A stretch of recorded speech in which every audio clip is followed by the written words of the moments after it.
because that was a key highlight there against Invictus Gaming. And already bans going down. IG already have both of theirs, and there we go, C9 going down with their bans.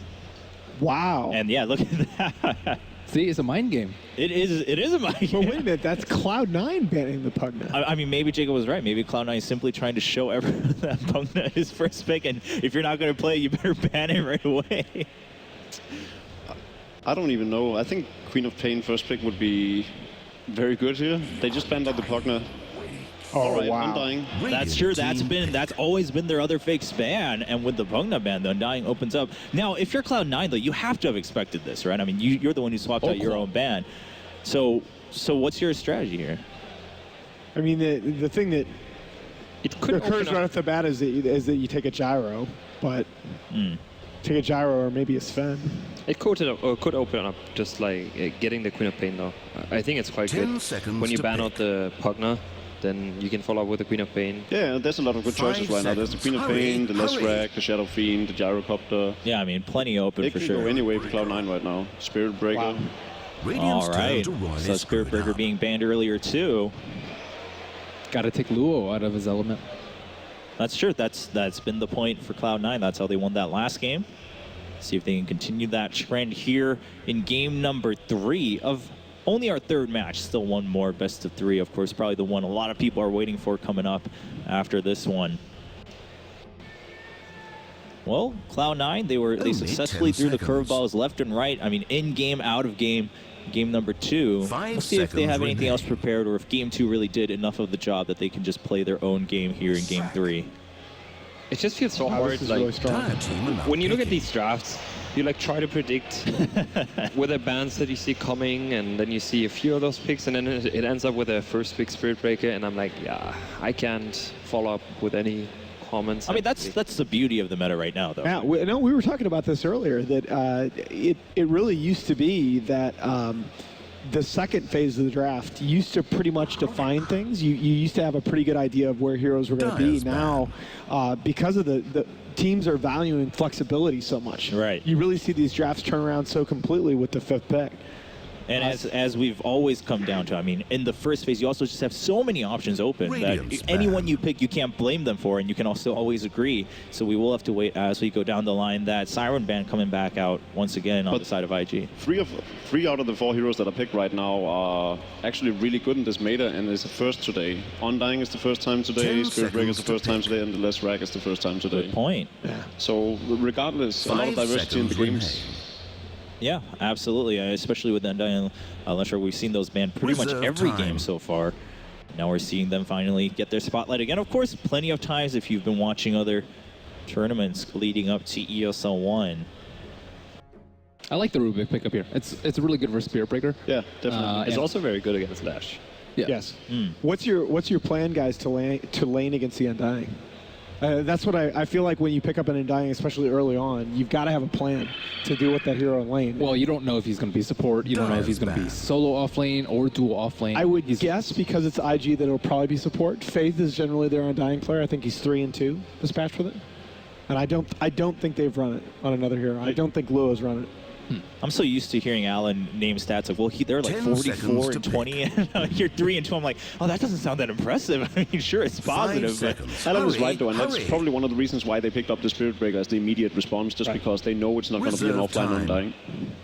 Offlane. Offlane. Well, hopefully, definitely not offline for IG. I would really hope that he's playing online right there.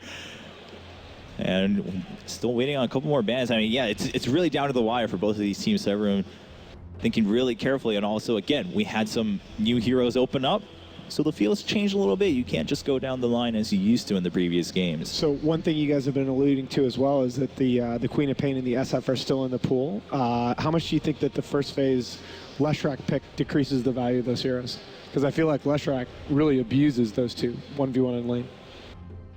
I mean, there's not really a hero that can just straight up beat a Lesh one-on-one, right? And you want a hero that can, I think, dominate the side lanes a lot and control runes, so Lesrac doesn't get out of control. Not like a Viper, maybe? Viper's like okay, I would say, but he can't really do that much in the side lanes. I do think he still struggles. Yeah. I guess one thing you can point out is that for whoever is going to be the solo mid hero on the side of IGs. It's going to be a dire mid hero, and that's even more of a difficulty. Only 10 seconds. I mean, alternatively, you can wait to control him later. A lot of teams have turned to anti-mage as the hero of 5 choice, and Burning's seconds. very Hurry, famous for his hurry. anti-mage. Sure. All right. Well, how does Cloud9 Reserve maybe time. prepare against that ahead of time, or do you just have to? Again, we've been talking about this. Do you just have to kind of wait until that last set of bans and picks, the last phase, to really secure a victory here in terms of picks and bans?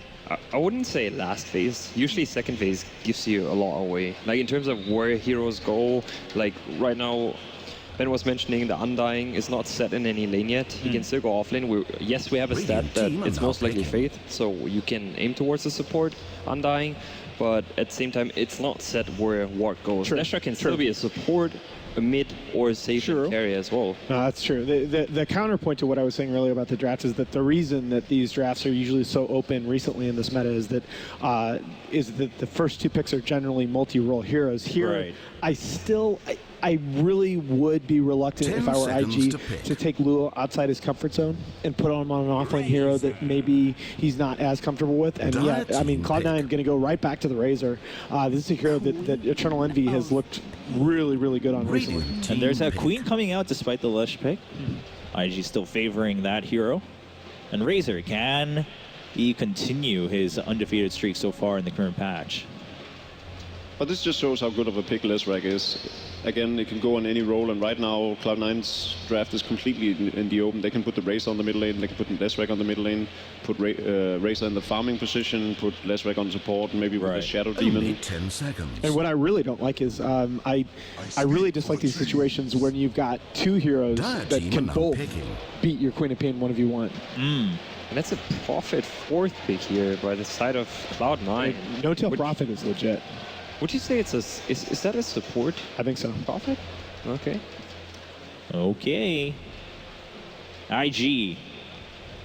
What's the plan against C9 here in the last game? It's one of the ways of dealing with Undying as well, right?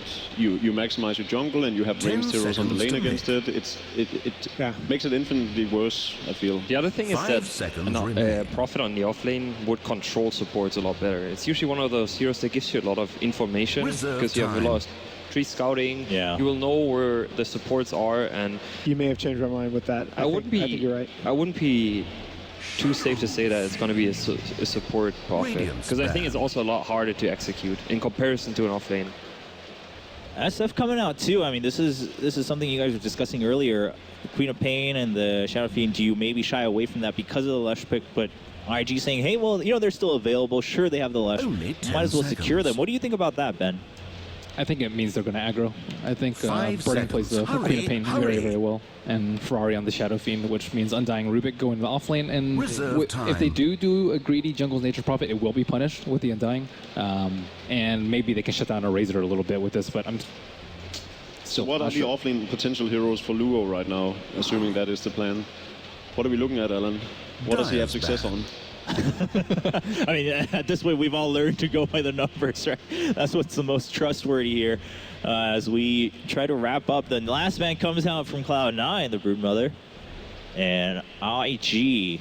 What do they? 10 Is there anything seconds they to pick. really Yeah, need to shut out now? What about I mean, I still 5 see the thing that seconds pops out of me not is being that banned out. you've got a Tusk, which Luo is still is still the pool, right? And they banned the Reserve blue. time. No, Tusk Tusk is banned. the first Tusk man. Tusk was banned Yeah. first ban. Okay. I mean, Luo doesn't.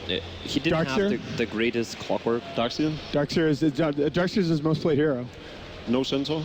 I mean, Darkseer combos semi-well with Queen of Pain and Shadow Fiend. I'm not against it, but it sort of takes away from the tri-lane. Then maybe they should put Duo on the safe lane farming and just aggressive with burning. Does Luo play quad? Radiant team are now picking. Not in this patch.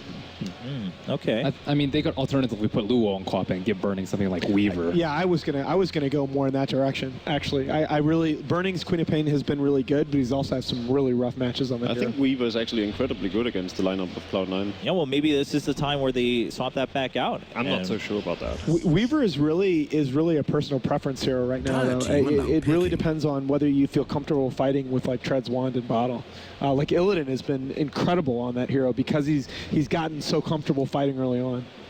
All right, well, Visage did a lot of good work for C9 last game. We'll see if that continues. I mean, right now it looks like C9 is going to have a ton of information to work with throughout the game, given their hero lineup.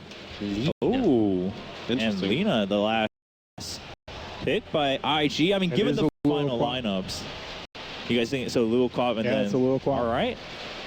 Well, that's it for the picks and bans, ladies and gentlemen. It's been a tense match so far. Quite back and forth, really, in both games 1 and 2. But we are ready to go into game number 3. So, casters, please take it away, and let's find out who moves on to the semifinals tomorrow.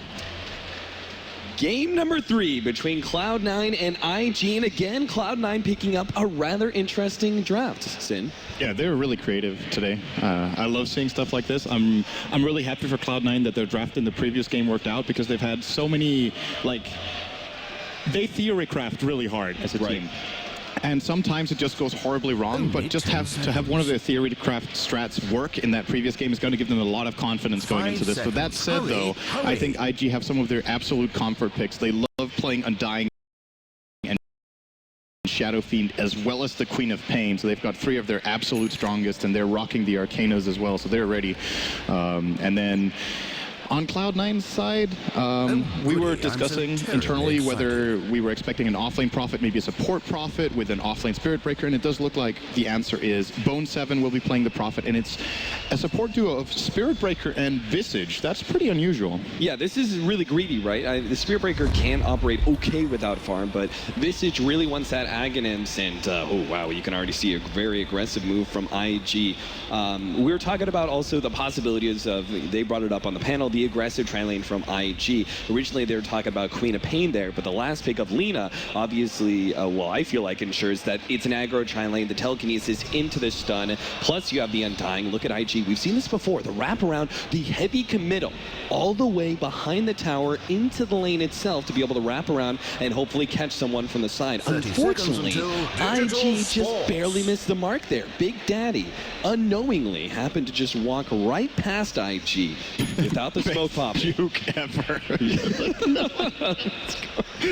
Oh, that's pretty good. That's some next level stuff if you thought they were going to go for that move, because they usually take that route, but teams tend to mix it up a little bit, especially when it's important games like this. Sometimes you try to pull out something different, but yeah, he got away from that very nicely. Now, IG do actually not get anything out of this. They got no information, they planted no wards, and the only thing they really secure is the bounty rune for Ferrari that he probably would have got anyway, and he's going to be playing mid lane against Fatse. You talked about last game, Fatse is really good on playing these lane dominators where he gets ahead and can stay ahead. I think this is one of those skill matchups where if Leshrac lands one key stun on Shadow Fiend with one gank, you can get a kill, and then all of a sudden he can't lane alone anymore.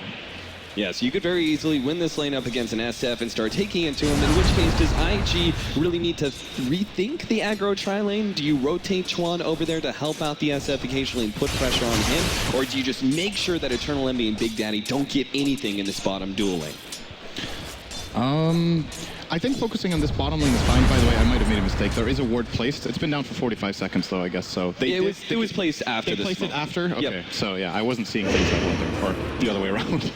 Oh, talking about the gank in middle. Already Mystery's coming in from behind. They're going to be able to land the stun, follow up Split Earth, and Ferrari, this should be the first blood. It's the lightning and the last right click of Misery. And boy, the crowd, you can hear the Cloud9 fans roar at that one. This is a really big problem. This lane is already lost, actually. He's 1-0 against the Lesh, who's 5-1 and has the kill advantage, so he's level 3 against the level 2. Here's the turnaround. Big Daddy, nice dodge into the light strike array. That was a beauty. But can Big Daddy actually get himself away? He puts himself in the trees, but there's no real escape from there. So he will end up going down, but still, it's Cloud9 who pick up that first blood and establish dominance for Fada at mid. They're going to have to protect Ferrari, I think. That's the problem. They want to play this as an aggressive tri-lane, but probably Tron will have to either get a TP or just flat out start playing in the mid lane as Misery again, looking for the charge. They're going to get the follow-up stun as well. Ferrari's in a lot of trouble. But they don't have any mana on Fada. They may not be able to finish them off. The last right click isn't quite enough, and now Ferrari's actually healing up. Misery's taking his all help, but he's not going to be able to finish off Ferrari. One race, two race. Ferrari's dropped low. Now they're taking as he does go down, but it could be a double. Bone 7 running himself away, no tower aggro, so he is out. Ferrari with the turnaround there, thought he could actually get off the double race. Meanwhile, at the same time, top lane, Luo ends up taking out the Visage as they leave that top lane with the Furion. It exposes that one support, so IG, they lost the SF still, but because the Queen of Pain picks up that extra kill on top, it seems worth it for them. Such a perfect TP into the mid lane by Faith there. I thought it was actually the Rubik of Tron coming in, but Faith ends up getting a good tombstone. They managed to get the turnaround kill. Of course, they lose their Shadow Fiend again there, but Ferrari at least gets some sort of hope in this game now, getting his bottle from the assist gold, I do believe there. And with Luo claiming a solo kill up top, IG could actually try to go for a lane swap if they wanted. IG, they were hunting. Good idea from Eternal Envy. He hit himself in those trees, but realized that, you know, that's all over with if Faith just drops a tombstone anywhere around there in order to clear through the trees. It might just reveal him, so instead he TPs out right as Chuan probably would have scouted out that tree hiding spot. So he does get himself back to base, and we'll try and wait for the push in from IG, but they seem to be controlling lane. Middle, Ferrari's going to go down yet again. These ganks just keep on happening. Big Daddy's going to be in slight trouble, but IG, without the tombstone dropped preemptively, we're not going to be able to take advantage of that telekinesis. If they want Ferrari to be a part of this game, they have to either lane the Rubik mid right now, or they need to move him to the top lane and put the Quap mid. Because if this continues, he's going to be a non-factor. We talk a lot about how Shadow Fiend is a good comeback hero, but there is a limit, okay? He's got 4 CS minutes, 4. Yeah. He's 3 deaths. He's level 3 against the Lesh who's level 5.5. This is an absolutely unplayable lane one-on-one, and he has to be so careful now, as Fata is also quadrupling his CS in the mid lane right now. Yeah, insanity. Just the lightning spam alone is going to be enough to push the SF back a lot. So, and he still has that rotation of the Spirit Breaker due to the successful ganks. He's actually level 3, has boots as well as an Orb of Venom, so he is very much a danger to behold. And when paired up with another support like Big Daddy, who's going to show himself here in this middle lane, it can be quick kills. But we can't forget, this is coming at the cost of Eternal Envy's farm. Now, he is being pushed back once again. Oh, Eternal Envy, he puts himself in the trees. Tombstone gets laid out, and Faith just hoping to be able to survive this one thing. He does manage to finish him off. The Soul Rough gets him. Meanwhile, the Sun Dome goes on to burning, as well as Faith trapped in the trees from both sevens and teleport in. They lose Eternal Envy, but he wasn't getting farmed anyway. Fada picks up another 2 kills. Bone 7 getting involved at the perfect time right here. He's not level 6 yet, but they don't even need the Wrath of Nature. Just his right clicks and the fact that he kind of blocks their path in the back. They can't run through this amount of damage, and Cloud9 getting a good 2-for-1 trade. I think it's well worth it to lose their Razor for that, even though, wow, Envy is actually suffering more than I thought he is, only with 9 CS. That's at least one thing going IG's way, but they're still pretty far behind. Yeah, I mean, the only CS he's actually picked up has been through spamming out Plasma Field, so he is getting shut down. And the Queen of Pain is doing okay when it comes to free farming. Obviously, we saw those early rotations, but boy, this is definitely a Cloud9 favorite crowd, as I think I hear them chanting for the C9 All I'm hearing is Navi. All right, the Arcane That's all I can hear. Whenever a crowd cheers, that's just the thing that comes to mind. All right, it's 5-4 right now. Make it here. 5.5 minutes, and they do now have the Furion ultimate, which is obviously a huge impact. It feels like Luo has got to get involved now that he's picked up his level 6, though. It just seems that continually running this aggressive lane for burning is not going to work out much longer, especially with the Furion now having that extra nuking power through his ultimate. Yeah, this is looking very solid for Cloud9, especially if they can get No-Tail up to level 6 at a reasonable timing. They've managed in their last games to find a good balance between ganking and farming their supports, and Visage is one of those heroes where it's really crucial that you do not focus too much on ganking the levels. This hero, maybe more than any other support, really needs one core item as well as a level 7 at a reasonable timing, and giving him just that little bit of time in mid until Fata joins is definitely worth it. The supports, as well as even Luo, trying to help out this middle lane. They're going to grab Fada. Here comes the Sonic Wave from behind. They actually take out Fada as well as Big Daddy instantly. Misery's now trying to get out, slowed down. Chuan even has a double damage to assist to this one. Races are coming back up from Ferrari as well. Hits one, and the take. Well, no, Chuan takes a triple kill actually for Luo. As that gank, critical success there for IG to try and turn around what was a bad laning phase for Ferrari. Now he picks up not only soon to be his level 6, but look at the stacks they had available for Ferrari once he was able to get those levels. He's actually back in the game entirely now. He's even going to Tower stack is 2 being camps here, I attacked. believe. The big camp was, no, that was not pulled at the right time, but he got the other one. So And you really can't say the same for Eternal Envy. There's no comeback mechanism. Like you said, the SF can always make a comeback, right? But there is no comeback mechanism for a Razor, really. They really don't have any way of Envy to get into the game, it feels, for the next 5 to 10 minutes. He's just going to have to try to farm. I think what you do with Razor in this situation is that you don't prioritize static link because you can't man fight anyway. So you max out the plasma field, and you might even consider getting multiple points in unstable current early, just so you can reflect some of that damage from like telekinesis to lift, or sorry, telekinesis, fade bolt, maybe even shadow strike. Like all of those things obviously do add up. But yeah, he's in a really, really bad position right now as Ferrari 34 CS. Well, I thought it was going to be really hard for him to come back, but that one triple kill from Luo, the really big player of the game for IG, with 4-0 at this point. Yeah, we said he had to get involved, and he did it beautifully there. Now, there still is Fada as well as Bone 7 to worry about from the side of Cloud9. Yes, Eternal Envy is shut down, but Fada top of the board right now, 52-5, and he's 3-1-2 when it comes to kills, and Bone 7 is getting quite a lot of farm as that offlaner. Hasn't died yet, has 42 CS. My main concern for Cloud9 is that they might struggle to destroy the Tombstone in the upcoming fight, where if IG set it up correctly, between the Tombstone, just their ability to chase down heroes and their raw spell burst, they have a core Lina played in a farming role. They have the Shadow Fiend with level 7 for the triple raises, and of course we saw Luo's damage output in the last fight. They're gonna need to itemize somewhat defensively, or their execution needs to be super crisp to not just vanish the moment IG initiate. Now, Bone 7 is working on an Orchid. It's a very classic build for him to get that first, and that could play a key role, especially I think that the core target is going to be burning here, where you want to disallow him from getting his multiple Laguna Blades, okay, let's not dream here, multiple Dragon Slaves off in team fights, as well as, of course, a key Laguna Blade onto what I imagine would be Leshrac as the main target. We do have a lot of items that are going to be picked up by IG that mitigate the Orchid quite heavily, right? I mean, you still have the SF, who naturally builds most often into Mech BKB, which are both a soft counter as well as a hard counter to Orchid. Oh, Chuan's going to be picked up here. Stunned up, split earth, and quickly bursted down. That's the power of a Leshrac right there, who now rotates into the jungle to see if he can potentially find Ferrari, but he's quick to back himself up. Also, going back to the Eul's thing, there's going to be a Eul Scepter pickup for Lina, right? Which, again, is a kind of soft counter to the Orchid as well.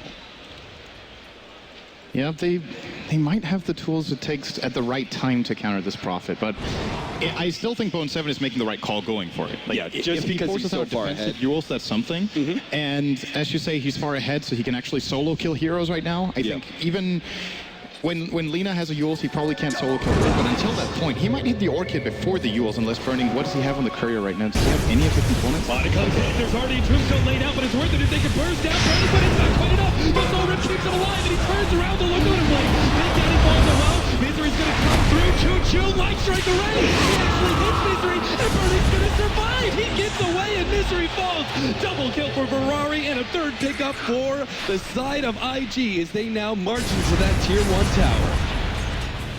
Yeah, that looked like it could be a good opening for Cloud9, but just not enough damage there. Need one more spell to burst through. Spirit Breaker not level 6 of the just yet. The Prophet ult was not available, I believe. They actually went for that fight without Wrath of Nature, which could have changed it entirely. They would have probably killed Burning on the opener, and instead they take 3 casualties, lose a tower. Nice deny attempt there from No-Tail, but doesn't manage to get it. And IG, they were looking crippled in the very early game. Now looking pretty hot, honestly. Ferrari almost has a mech. Minute 11, he was out of the game for the first 5 minutes. Yeah, he's actually almost tied up with both the Leshrac and the Furion when it comes to network. He's just 200 gold from behind. Now, with that bounty rune upping him up right next to Bone 7, this is a very good comeback from Ferrari. And again, you look towards Eternal Envy, who's half of the net worth of Ferrari, and that's going to get even worse as they start pushing for more towers and potentially more kills. Misery does get caught by the telekinesis, double races from Ferrari. What a terrible start that for Ferrari. Now he's even got an even kill score, 3, 3, and 4. His mech is 1 or 2 creeps away. He'll go for the golems. That should be enough. And what's the trade-off for Cloud9? They still have Prophet split pushing, closing in on the Orchid, but they've just lost so much in the last few minutes that it's like this Orchid could just have been so impactful, but they've just given away 5 kills to IG at, I think, the cost of nothing, is even losing the bottom tier 1 as well. Oh my god, I didn't even see this. Chuan actually stole familiars, and they're going to kill Big Daddy's familiars right here, at least one of them. So this is a... Oh, wow, it actually gets away. But this is still a familiar advantage going the way of IG. This is one of the best spell steals in the game this early on. Familiars are incredible. And of course, you keep them until you die or for the 3-minute duration. And that is enough to put them in a really comfortable position to go for this play, which I think is a little bit bold, but it's also super unexpected, so Cloud9 might not even check. Yep, they're going to be able to take, looks like Roshan pretty easily. Cloud9 are not moving over the contest. In fact, they may not even know. They've got some pretty defensive wards around this middle lane, but nothing exclusively on that river. So looks like they're just going to get a slight trade-off here of split pushing and farming, but definitely well worth the investment from IG. Yeah, and Cloud9 were even smoked there, and they don't get anything out of their smoke as a result. So, maybe I spoke too soon. They still have half the smoke left, so it's possible they could make a play on this, but they need to be really careful now. Ferrari is actually so strong at the wall, they even get the deny there by burning. Very nicely done. It's like Cloud9 can't get like one thing going for them in the last 5 minutes. Everything is going wrong. It certainly is. Luo has himself a staff of wizardry. What does this mean for our Queen of Pain? Does he see the Orchid coming and he wants to get a Yule Scepter, or does he go for like the Necronomicon that you've been suggesting the last 2 games? You know what would be good this game? I think Necronomicon. I don't know, actually. There are a couple of... All right, it's the Yules, yeah. So there's a couple of reasons to get this item. You mentioned the Orchid. It's really good against Spirit Breaker for the Pop, who can't really avoid getting charged into Nether Strike, but with this item, you can always just Yules the Spirit Breaker, reset, re-go. It's a nice setup for the Lina. Lina doesn't have to Yules herself. If it's on cooldown, someone else can catch up and do it. And just generally, all in all, even a good farming item for him, too. So he has the mana regen to split push better. Yeah, I feel like that point about the Spirit Breaker is that added advantage that really goes the way of the Yule Scepter. I mean, any item choice he could have picked up, I really feel like Yule's is the best option with the analysis that you brought of being able to stop that Spirit Breaker, who can be such a heavy counter to Queen of Pain. Now, Eternal Envy. May's going to be in some serious trouble here. There goes one Yule. They do have the Laguna Blade, which they will throw at Eternal Envy. No mercy, Isama, famous for those words, but IG will return the favor. He took the green laser and the blue laser at once. that hurts. You really are the dankest memer. Thank you. The moistest memer. 6 to 12, 15 minutes in. A 2,000 gold lead for IG, 4K experience as well. IG seemed to have turned this game on its head after such a big advantage was won by Cloud9 in the first few minutes with those ganks on middle. Now just may turn a bit sour.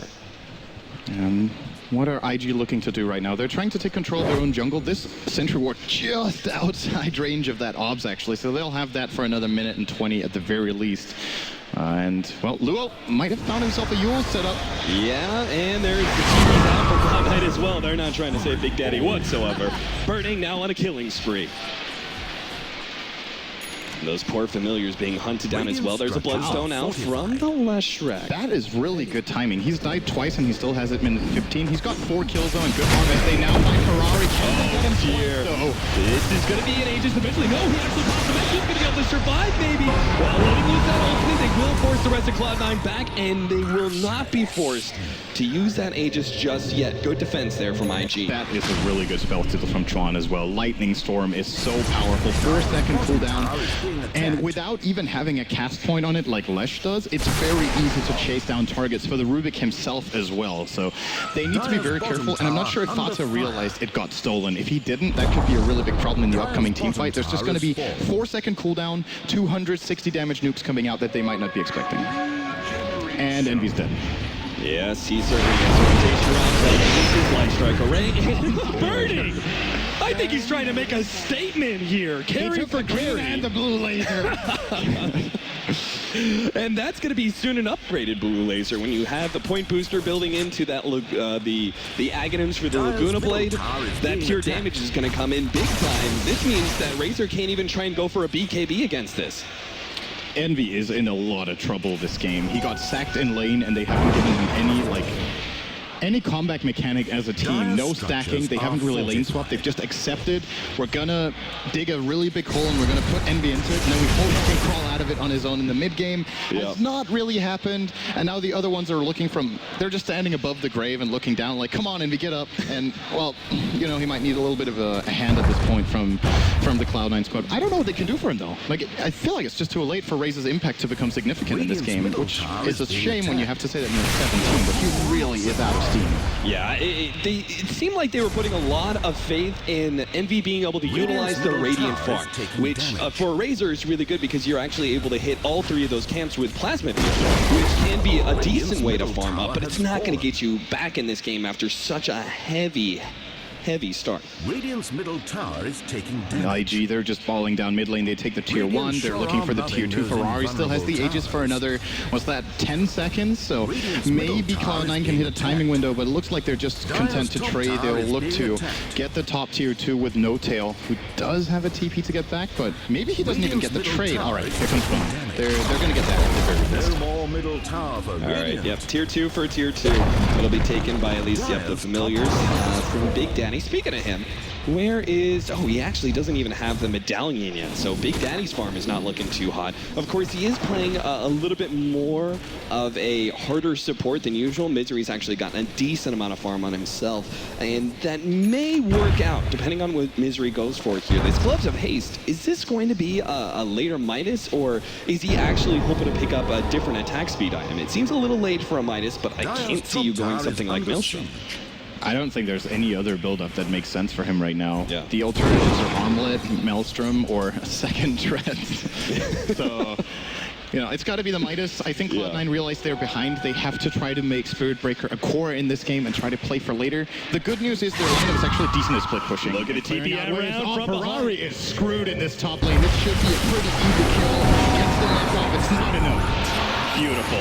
3-man game. That's the Midas. Oh, there goes a Heal Scepter. Pierce down. Bone 7. Ooh, that Spirit Breaker barely gets away home to his Midas. But it's still a trade-off. Yes, they lost the SF, but get the kill on Bone 7 in return. And Bone 7's farm is not to be questioned. He's got a Blink Dagger as well as the Orchid. Played a huge factor there in being able to gank up that SF.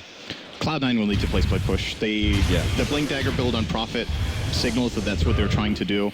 Of course, it sets you up for some nice Blink Orchids as well mid-fights, but I think they should just avoid fights entirely. Farm with the Midas on the Spirit Breaker, split push as much as you can with the Prophet. Leshrac can farm really fast and push out waves, and you even have the birds to help out a little bit when it comes to pushing the side lanes. So maybe they can just split up the map enough to disallow IG to 5-man, because they are way superior right now, especially fighting around the Undying. Yeah, they're going to have to play it really well, though, against these double Yule Scepters from the side of IG. Ooh, look at that. Burning actually slowing down that Aghanim Scepter with the Blink Dagger pickup of his own. This means it's going to be even more difficult to get successful split pushes from Cloud9. If they're actually utilizing their heroes, they're susceptible to getting caught by that catching mechanism.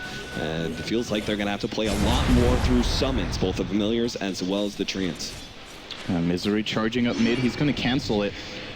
As Chuan looking for some sort of opening, but Cloud9 think better of it. I'm pretty sure the ward they have in the bottom lane did spot the diagonal blink coming out for burning into their jungle, so they know this is going on. And in addition to that, there's no one in the side lane, so it's pretty clear that IG are looking for a play mid. Is now Eternal Envy will keep pushing in the bottom lane. This is pretty aggressive. He's going to Plasma Field and instantly TP, because Burning could more or less just solo him right now with a TP into his full combo. Yeah, IG, with the gem that they picked up, they've gotten killed out a lot of the wards here from Cloud9. They're going to have to play really, really passive if this vision ends up going down, especially in this top lane. This is so critical. If these two different jungle wards get taken away, Cloud9 are left completely in the dark against two different blinking, disabling heroes. Blink Yules from Burning, and the Blink, obviously, from the Queen of Pain with another Yules. That's easy ways to be able to set up the rest of your allies to follow that up. They have to split push, but it's a danger every single time. It's a huge risk every single time you go for these pushes. It is very, very difficult, and I'm curious to see what path Luo takes for his next item. He's sitting on 3k gold, as you mentioned, and I don't know what the best buildup is here. If you think about, okay, we want a team fight, we get the BKB, but I think that might be too defensive when he already has the Yules. So he can either get the Orchid and just really look to fight, or maybe he just farms up really fast. And what would be the best item for that? I'm actually not sure. What would be He could go another Scythe of Vice. Necrobook? Do you think it's too late for an Aghanim? Oh, IG. He actually managed to get the Yule Scepter onto Misery, but they're just trying to back themselves away ahead of those birds. Waving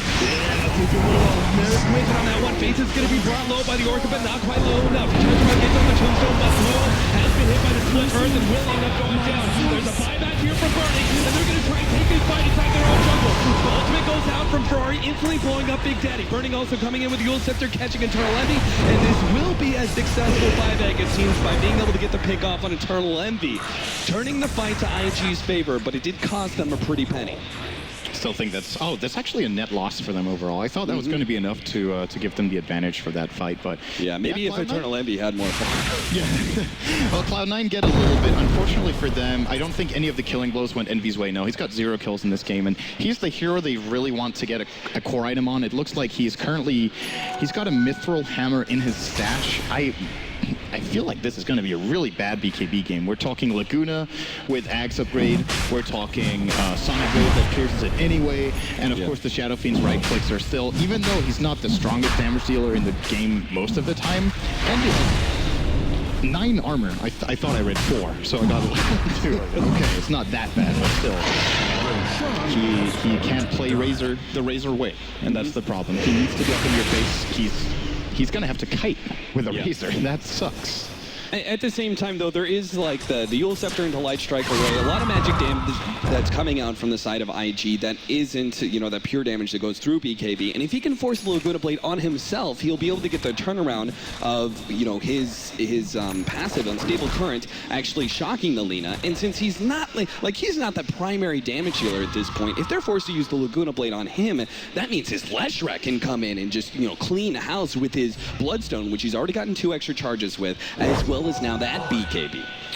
Yeah, that's the problem. Like, even Fata with a BKB, this is not the best BKB game. I think Lesh more than Razor might just have to get it just to be able to run through in the fights, because he wants to be up in their face as well. And by having more farm and more damage than Envy, he is more relevant with his BKB. But at the same time, if you're IG and you get the choice, you blow up the Lesh instantly with the Laguna, and then that BKB might not help enough. So I think Fata will be looking for...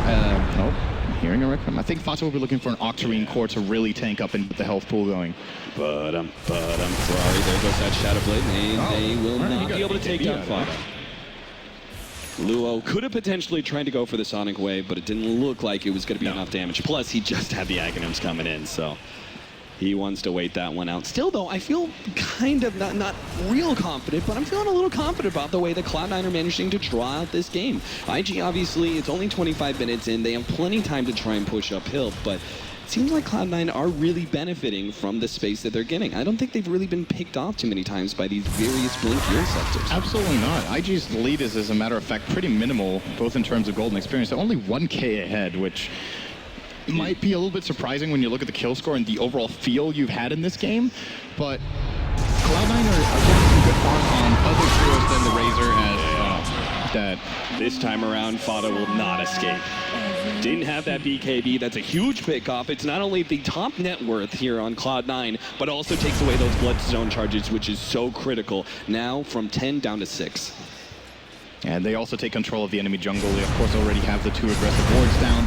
And they know there's no vision for Cloud9 with the gem on Faith, so feeling very comfortable playing around this jungle. Now, this is the really good part about having a Prophet for Cloud9, is that whenever you know where the enemy team are, they're ganking together as a squad, Bone 7 will always be able to force them to rotate. So someone has to go back to base. In this case, it will be Burning, who needs to clear out the creep wave. And in the meantime, well, Envy can just farm the enemy jungle, because, their own jungle is occupied by IG, so it just ends up being a farm trade-off where Misery, we talked about his Midas build-up. He's closing in on a BKB. He might become a relevant core later on. Visage will always be relevant mid-late game with any decent amount of farm, and No-Tail's keeping up. How long do you draw this out as IG? I mean, we feel like they're still in control of this game. They have split push to deal with, and it's a bother, but they seem to still have significantly better team fight and can push down towers at will. At what point does IG decide to try and go uphill? Is it with this Aegis, or is it just trying to get control for now with this Aegis, wait until like the Butterfly and Scotty pick up of SF and maybe go uphill with the second Roshan Aegis? I think if they keep trading farm, we're never going to reach a point when IG can just high ground with Shadow Fiend. I think the damage on Cloud9 is going to be too much. The Visage is going to be a problem, the spam from Lesh, Plasma Field. Every time you just cast those spells, you get a 4-charge Soul Assumption, and you just keep targeting him down and he has to go back. This time around, they don't have the same defensive cast of supports. They've got Soul Rip, that's it. And I don't think that's enough sustain to do it. So probably the approach for IG is to try to find a pickoff or two and then push towers instead of going for a raw just 5-man down the lane, because it's one thing they need to reach the base and start hitting, but their timing window is so small before they have to port back and defend against Prophet. There's the Aghanims pickup from Burning, or at least it's going to be on its way soon via Chicken, and they are going to go with this 4-man smoke and head into that middle tier 2 area. Unfortunately, they didn't find anybody. They may just try and rotate bottom next, but it seems like it's just a bit too late, as Eternal Envy's already backing himself up. Unless Luo blinks aggressively here, we'll not be able to find him, and Bone 7 is already out as well. All the meanwhile, we see that top lane is being pushed out by Big Daddy. Maybe not him, his hero, but you've got those familiars going to work, and as he picks up more gold, he gets closer and closer to that Aghanims, which he's over halfway to. Yeah, speaking of items, there's our double Aghanims coming in for IG, one for Burning, as well as one for, what was the other hero? It was Quap, who is level 16 as well, so some really powerful Sonic Waves are available. 575 pure damage on that nuke, which is nothing to scoff at. If you're looking over the Radiant lineup, they are decently tanky, but still gonna hit them very, very hard. And yeah, that's 1/3 of the Leshrac HP. Yeah. You combine that with the level 3 Laguna Blade out from, I mean, that just, he actually died. He actually just, they two-shot the Leshrac potentially if they focus both their ultimates on him, and then you're left with Bone 7 and Eternal Envy to try and carry the fight, and I'm not sure if they can at this point. What do you think about Ferrari's choice of getting a Shadow Blade this game? I feel like it's a way of setting him up for trying to solo kill these split pushers. Is that valuable enough? Like the build up into Silver Edge, I feel like is pretty weak this game. There's nothing you really want to remove. I guess it's nice to remove Unstable Current, but they're not really itemizing against Envy anyway because he's been sacked so much this game. So could I have invested into a high ground item instead? Do you think that would have been better? I think I completely agree with you. I feel like there was already enough pick-off potential between Luo and Burning. You put pressure on the split pushers. I doubt you're going to get that much added value out of the Shadow Blade. You might as well try and go for the faster 6-slotted SF, essentially, with higher value late-game items such as Scotty and Butterfly. Up top now, Chuan will be pushing this out. He's gone for the Force Staff burn buildup. Blink not too far away, about 1,000 to go for him, which should take him a few minutes if he doesn't get caught out. And that could be a pretty key item to get. It's even more pick-off. Of course, as you mentioned, they have the 2 Yules, but if they can use at least one of them defensively, I think that would be a really big advantage for them. So have the aggressive play come out of the Rubik, who can always just force back to safety after making the aggressive play with the Blink. And I'm wondering if Tron actually even wants to go for that. He might consider something else. There's a lot of Ags upgrades. There's actually 5 on the Radiant side, so any ult is a good steal. And maybe he feels like the Force Staff is enough for mobility. Yeah, who knows? We may see that Aghanim's Nature's Prophet, not from the Furion himself, but perhaps Rubik steals it. The Treants he should spawn with those should be like small Rubik Treants walking around like his little... with little stabs and doing his head bob. That would be really good. Just like a Static Remnants, you know? Just do that with the trees. I like that. What's that? That makes perfect sense because Furion's Treants are small Prophets too. Yeah, okay. We got Ferrari, who is about to finish up his Scotty. He still needs another 1,200 gold, but he's getting there. And that'll mean a significant stat upgrade. They take the second Roshan, potentially. I mean, Cloud9 could very easily contest. Oh, not sure that was... There's a code message. Yeah? It's the timer of Roche, and it's 322. Smooth, Envy. Well done. And also well done to you for sneaking in another meme. Did it. Got it. BKB finished up for Eternal Envy. Cloud9, I mean, they dropped down. You look at the just net worth over the last 2 or 3 minutes, they have been steadily going in the favor of IG, but I don't feel it's going enough in the favor of IG that it's actually getting them an advantage. I actually feel like the game just drawing out is still to the favor of Cloud9, solely because they're slowly but surely getting Eternal Envy back into the game, and at least making him, you know, at this point, kind of a 3 position, if anything, whereas before he was like a hard 4.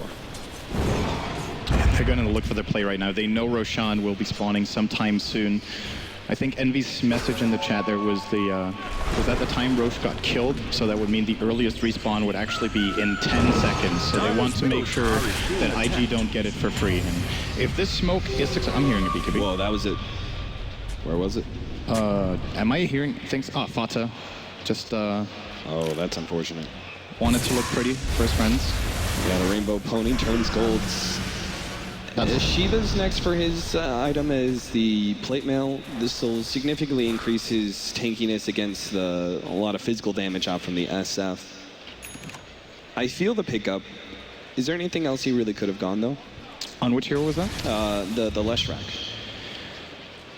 I was thinking Octarine, just to get more health, because the problem with the Shiva's build-up is that you're still going to get blown up by Lina. And the best tankiness in this case all around, I would say, is a health item, and it's either Octarine or Heart then, pretty much, for a Lesh. Yeah. So I'm thinking he might keep this as a casual plate mail and then go into Octarine. I think Shiva's is maybe a bit too greedy in terms of his overall tankiness against these, both Laguna Blade and Sonic Wave, but... Yeah. That makes sense. Big Daddy's actually taking the rest of these right clicks because he now has an Aghanim's upgrade. So Triple Birds just needs more flying rats come in the way of Cloud9, more opportunities for them to draw out this game. They're pigeons. Oh my god, I do not want to play against you. BKB picked up on our Spirit Breaker as well, so we do have some fighting power when it comes to that, and it probably will around this Roshan pit. It looks like IG are first going to try and go for a pick-up. Link forward on Lua, who's going to be able to find Big Daddy himself with that Yule Scepter, trying to get away with a Great Chill, but another Yule Scepter to stop him with one strike away, and that is a pick-off, which now almost all but guarantees IG will be able to get Roshan. Yeah, and they still even have double warding and control here. This is a really good setup from them. All right, that was an interesting circle I drew on the last one. So, yeah, this is theirs. I think Cloud9 will just be looking for the best possible trade, which is Envy split pushing mid and Prophet of Bone 7 split pushing top. But I doubt they're going to get a single tower as Luo is just ready to defend. And yeah, he ends up defending middle, and if necessary, he can blink up to top and just throw out a Sonic Wave real quickly. So it seems like his defense needs for Cloud9 all to get out of this is a little bit of farm, which they were already getting anyway. So a big win for IG for sure. Now, do we have anything big coming up for Cloud9? Bone 7 could buy a Hex right now if he wanted to. Or, sorry, never mind. He needs a bit more. It's the Voice Stone he has, not the Ultimate Orb. I do believe that is his build-up here. Cloud9 haven't... Well, they do have enough damage because of the Familiars, I guess. So they need to be kept safe and do a lot of damage in the fights. Yeah. Else, I don't see them carving through. For example, the Shadow Fiend twice with 2,300 health and 20 armor. A lot of work has to be done from the Cloud9 supports, where we have both Misery and No-Till in a pretty good position. Like, if you look at the net worth, they're actually ahead of the counterparts on IG's side, which is the reason the overall net worth is not more than about a 6k lead for the Dire. The supports have done a really good job in this game on Cloud9 of keeping up. But I'm still looking for Misery's item that's going to make him more than just a control. Like, you go Midas into BKB, which is like a guaranteed charge, a guaranteed Nether Strike. Yeah. What's next? He needs some sort of damage. What is the most efficient damage item, do you feel, for Spirit Breaker? Is he the one? Oh, Lewis actually, maybe? No, never mind. Orchid goes out on him. Well, he used it aggressively, the Yules, but he's all right. Yeah, he'll be able to blink away. Do you go perhaps in Armlet? It feels like that's the one time that Armlet is very viable. Someone like a Spirit Breaker who gets a big advantage of it. I think it's just too late for Armlet. Okay. If you look at its cost efficiency, it is one of the best items in the game for the price you pay, but yeah, 36 minutes is generally not the choice.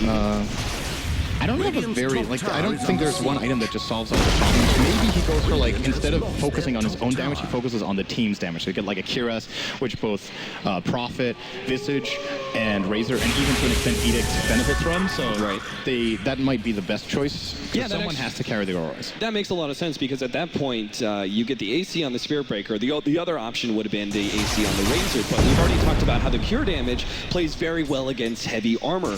When you just don't have that high of AP, HP, the pure damage just cuts right through you and able to punish you pretty heavily. So that can mean that our Razor then goes for maybe heavier, like say Aghanims, which at least gives you a little bit of stats, obviously big damage increase, or perhaps there's another HP item that he can go for instead, maybe a Heart, but Heart's second item feels too defensive.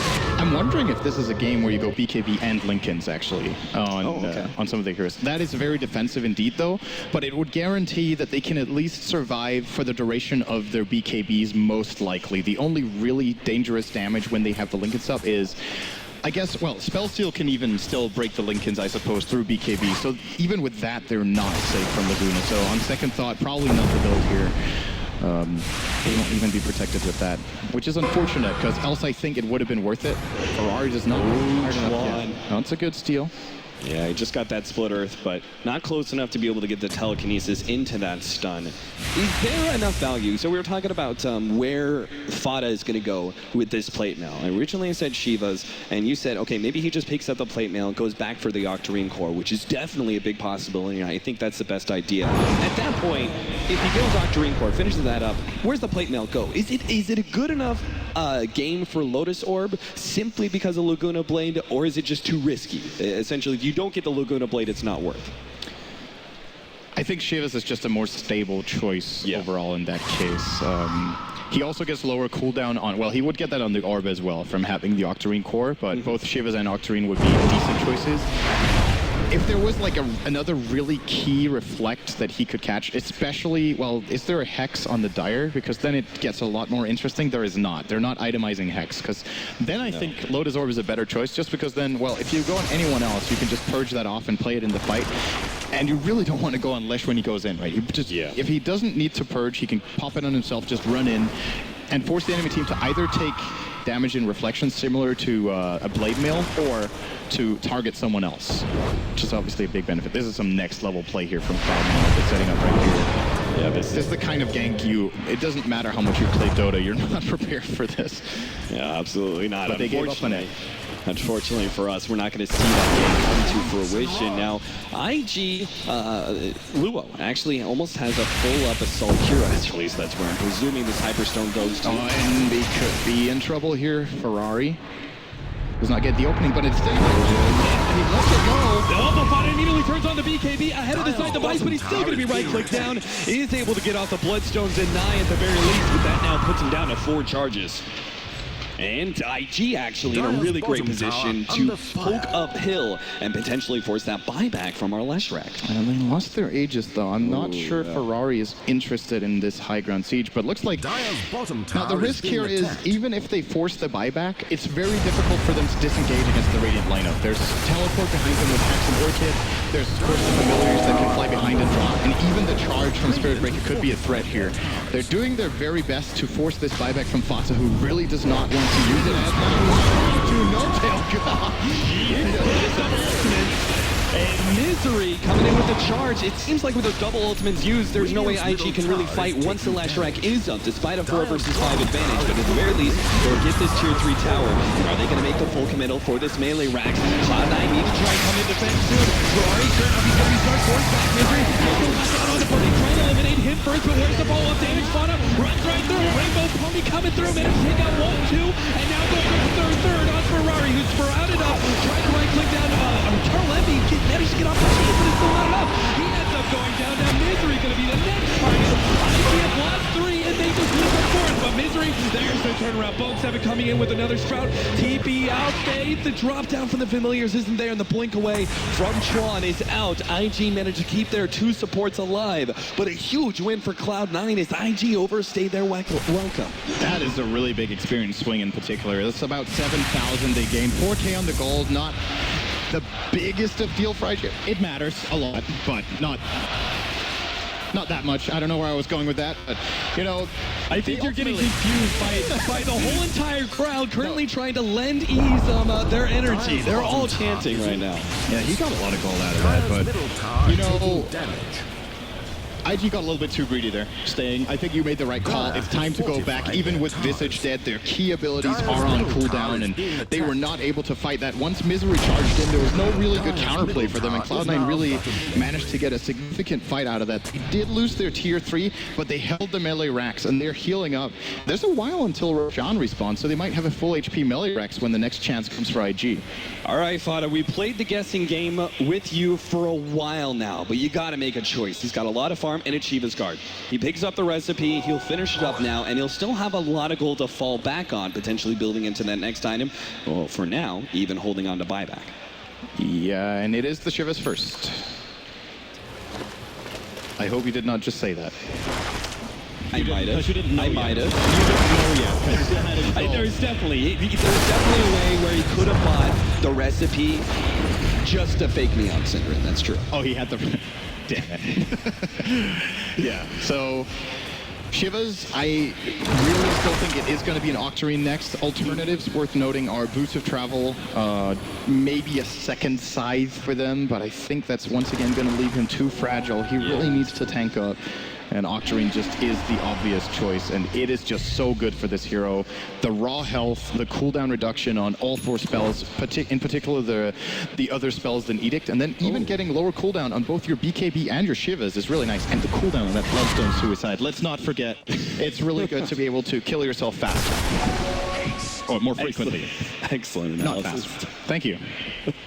Synderen will be here all weekend, ladies and gentlemen. Eternal Envy has finished up his he's finished up his Assault Cuirass, which means take a look at our Spirit Breaker. I think I've been calling for it a lot lately, but this might be our first Lotus Orb. Is it though? I mean, he's got a plate mail. We already have Shivas. We already have AC. Yeah, you're right. There's only that item left, right? Yeah. All right, smoke up. Cloud9. Heading into the enemy side of things, if they get a really big pickoff here, this could be them going all the way uphill. And they've already tried to Ferrari. He's not going to expect this one. 8 from the tree. Locked down. There's a device that he managed to try to Glimmer. Takes down the survive. Eternal Envy a little goes down for the pure damage. But instead, the right click will end up finishing off. Fighting up against Field. They will go down. Ferrari gets off that ultimate, but Fada's now run out of the BKB. This thing's funny.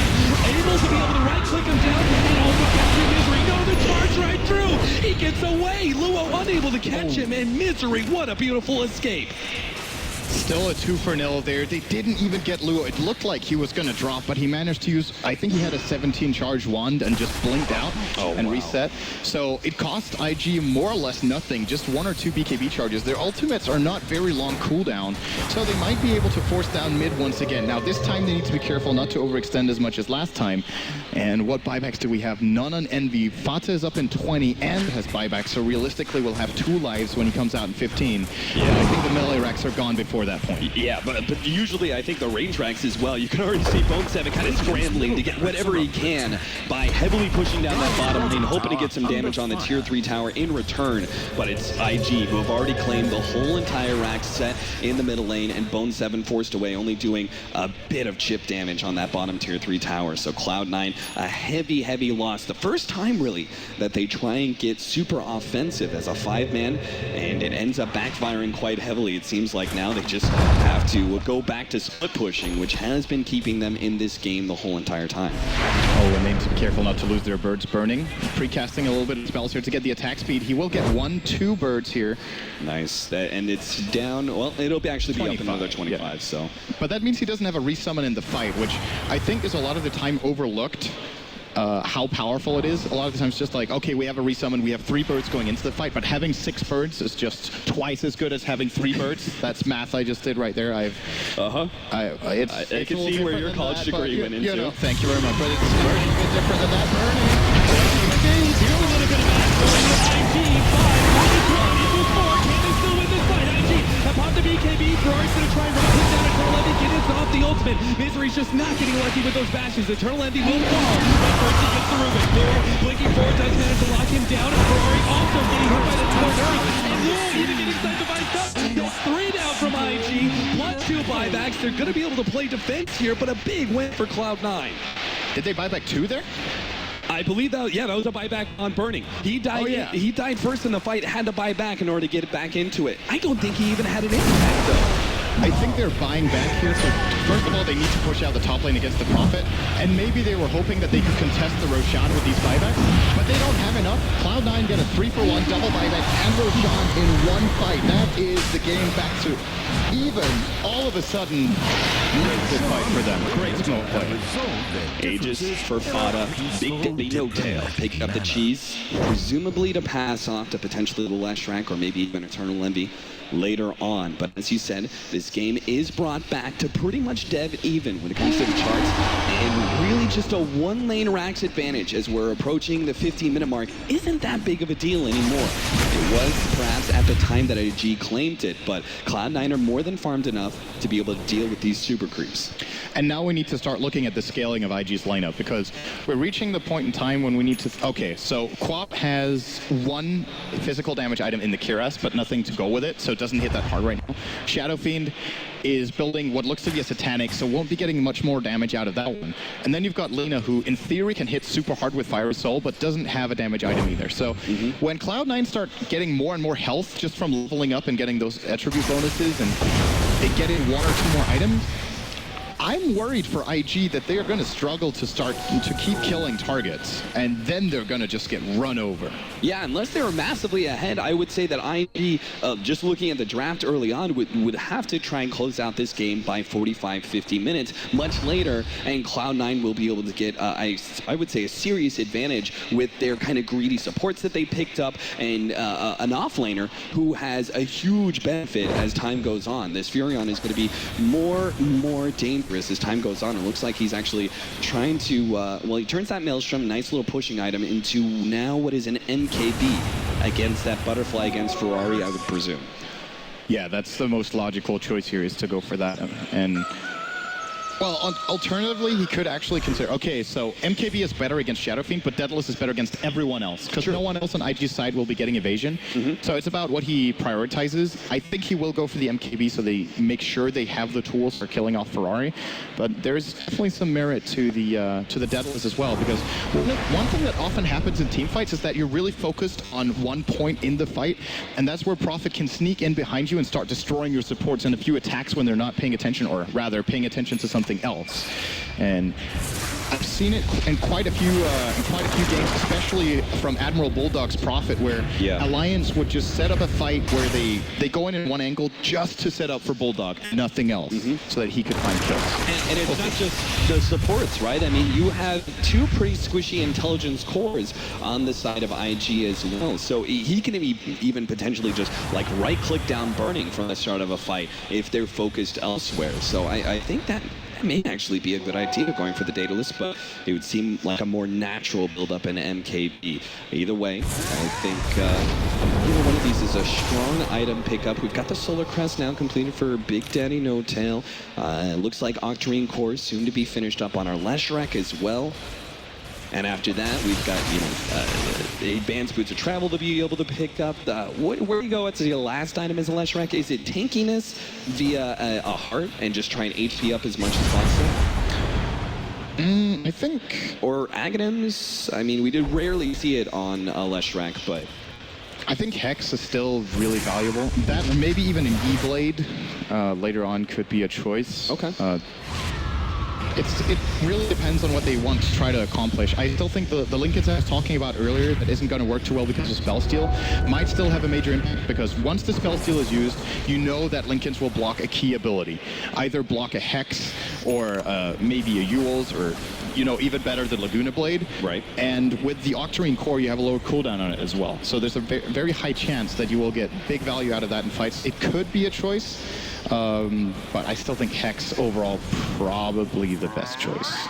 IG, they seem to be planning on just waiting out Cloud9 for the time being, waiting for them to try and push uphill. And with a proper defense, maybe they can get control of this map again and maybe even snag another lane of racks. They've got double BKBs that actually have a good amount of charges. First of all, they just grabbed the fresh BKB on Luo, 10 seconds there, but Burning also still has another 8 seconds on his BKB. Obviously, we're still getting a lot of physical damage coming out from Cloud9, but it will be able to stop majority of those dangerous disables from C9.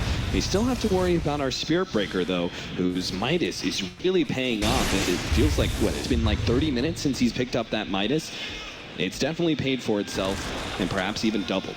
I feel like Cloud9 might have missed a timing window or a big opportunity here while the Aegis is going to expire now, and there were 2 buybacks on cooldown on IG. So that's the kind of situation where you can try to go for a high ground force, and if you make the play, you would just flat out win the game. Now instead, the ball is in IG's court, so try to make a play now that it's God, Misery charges right through all of them with the BKB popped.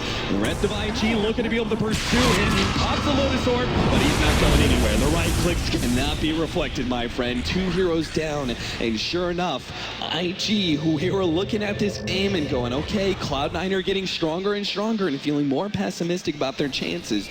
Just as that Aegis expires, IG finds their opening to be able to take control of the game.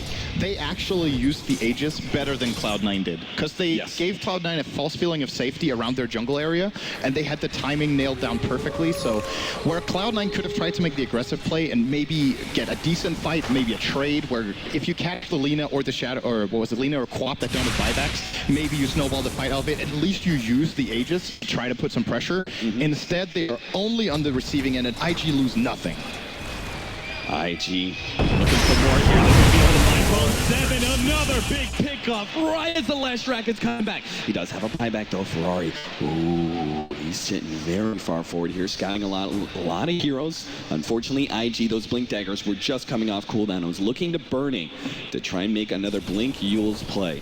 Unfortunately, no extra pickoff for them. 60 seconds for them to be able to force buyback. Unfortunately for them, if they want to do that, they'd have to go through middle to bottom lane. As it is, the bottom lane is pushing out as well as top, and top even has its tier 2 tower still. Artillery. Here comes the airstrike top lane with the bird. Actually almost getting the tier 3. That is really annoying for IG to deal with. They would have loved to get some sort of collateral, forcing a buyback from Prophet or maybe a glyph, something like that, but they end up getting nothing because of No-Tail's bird control in that top lane. I mean, I know it disgusted you, Sin, but am I wrong? Flying rats. That's exactly what that Aghanim's upgrade allows Cloud9 to be able to do. These familiars just sitting up at top lane constantly. And are they actually going to be making a play here? I don't think they have any boots of travel to get up there. So Eternal Levy probably just waiting out until Luo leaves, and they're going to try and push the lane again. He wants to get a bird. He won't get it. I think that's the play for Envy. They just want to put as much pressure on the map as possible, so immediately when he sees Luo go away here, he is going to use that opportunity to TP back to mid. All right, so absolutely not the play this time around. I thought he was going to go in Plasma Field this wave, but instead playing it safe, sticking with his team. And by the way, speaking of Envy, he's got 5K in the bank, so it's possible he's going to go for a big item here, maybe an or maybe no damn item at all. Get Fata again, but this Sprout is going to give it away. The flying vision of this should be enough to give Cloud9 all the info they need. They're going to lock down 2. 1-2 out. Cloud9. They have buybacks on both, but IG have now put themselves in a great position to be able to go uphill through bottom lane. This has to be a buyback force out for IG. They have their buybacks themselves if the fight goes wrong. At least if they don't force buybacks, they need to secure the Roshan that they know will be spawning within the next few minutes. And if they get full map control and just play the high ground inside the inside the Radiant jungle, he's basically just killing himself to buy time. Buyback too late from Fata. He doesn't even have one himself. They've got 20 seconds left still on the Visage, but he doesn't have his ultimate, so really what good is that going to do? They're going to start communication. Maybe they just have to give this up. Good news for Cloud9. This feels like a fight that they simply cannot win. Tier 3 tower slowly but surely. Both towers going to be the next target. He goes down as well. They have buybacks, but the rest are going to fall anyway. IG just right-clicking down real quick. We have the first TP in. Big Daddy trying to slow them down.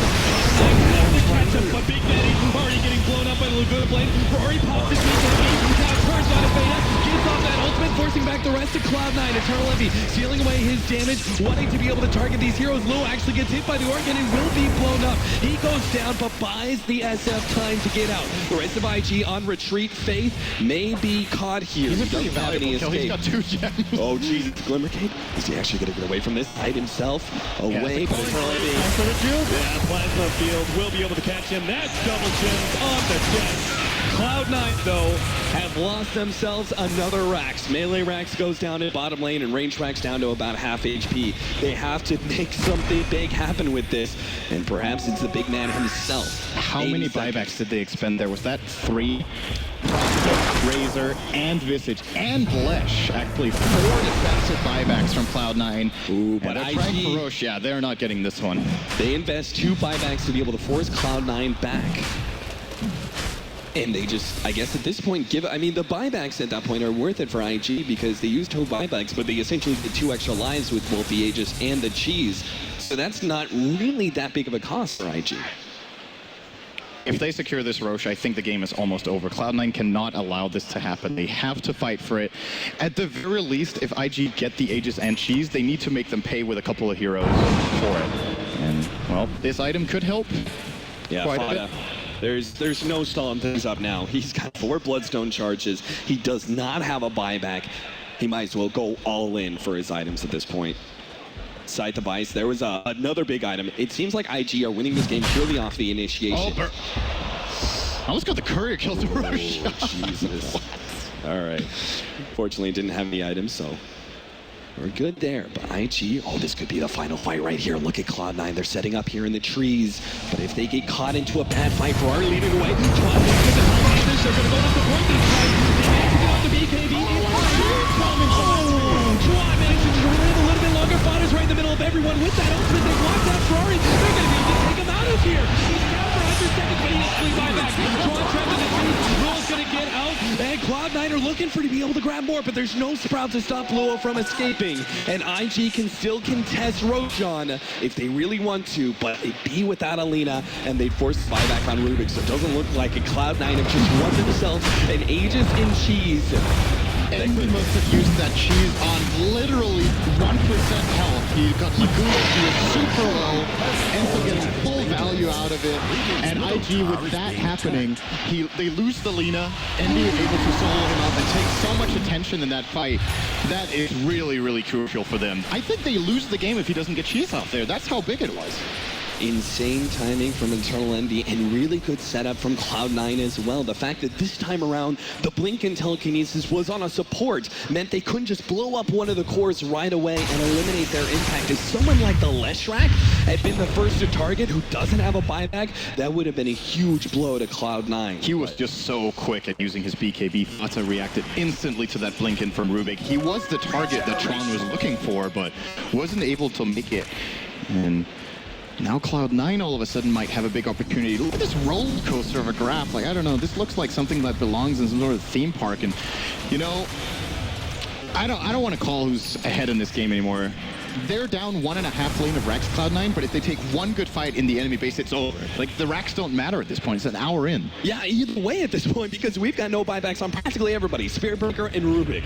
Like, that is not enough to hold for either side. Cloud9 obviously have the advantage of the Aegis, and IG are going to try and wait that one out for as long as possible. But it could mean the timing is there for Cloud9 to actually try and push uphill with the Aegis and still have their buybacks intact. If they wait out 3 minutes, the Visage buyback will be there. Same goes with Bone 7 and the rest of the team. They'll have those buybacks available, and they'll have the security of pushing uphill with an Aegis and Cheese. That seems like a huge advantage that you can't ignore on the side of Cloud9.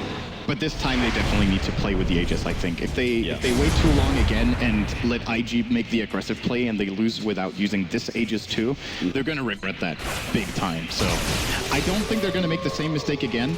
They will be looking to aggress in the top lane. They have a pretty good idea of where IG are since they definitely want to play back in this current situation in the game. So we'll be pushing out all the lanes. Even though there's melee super creeps in the bot lane, the Visage Familiar as well as Prophet can very easily push this out without being out of position for a fight in mid. This is close. If you see the opening here, IG forces the fight, but what happens if they don't see an opening on Cloud9? do they just give up potentially a lane of racks I in think they exchange for should. waiting out Aegis? Absolutely. I think that's the best play when you don't have buybacks here. It's just if you find the right timing so that you concede the lane of barracks just to hold and then the Aegis expires, fine. But you don't give them a lane of racks within the next 30 seconds, and then they just go for a second one. Yeah. So they're going to try and keep this push back for as long as possible, quickly blowing up the wave, and that Tier 3 tower down to 250 HP, but Cloud9 not going uphill just yet. This has been, in the last half a year, one of the problems for Cloud9 has been their inability to go high ground very well. They improved on it, but still, in some games, just showing signs of weakness, being a little bit too hesitant to go or not finding the right initiation angle. Let's see if they can do it this time. They're definitely going to go for it. This is not the spell steal John was looking for, by the way. It's like the worst spell he can steal out of any. Absolutely. There goes that Tier 3 tower. IG, they get a force sap back, slowed down by the lightning, but they'll be good. Eternal Envy on the front lines with the BKB blown. And they're going to blow up Eternal Envy right away. Fun is already low as well. This could be him dying twice. Oh no, it goes up on the Big Daddy. He's going to be able to catch him out as well. There goes the ultimate. Fada pops the BKB in time. Can he get anything out of this Octarine corpse? Just not enough. He's life stealing so much, but it didn't matter. IG takedown 2, and Cloud9 may just be feeling some bad memories. Last year, ESL won Frankfurt in the very first round against Alliance. Game number 3, game number 2 actually, they pushed it very, very late. A very close game just like this. And it was a total heartbreaker. Cloud9's high ground siege is just not that good. Envy, they're going way too aggressive in for the dive. Really wanted to force the fight when, honestly, things were going well. They got the tower for free. Yeah. They could start hitting the rack, force IG to initiate on them, and then go for the big counterplay. Instead, they waste the Razor BKB for pretty much, he got nothing out of that. And immediately when that is expired, they can go for the Hex play. They get the Laguna out. I think even when Envy went into the BKB, they used the Lotus Orb from the Spirit Breaker too. So both BKB and Lotus Orb wasted, and then they hexed him, so they can't even counterplay that one.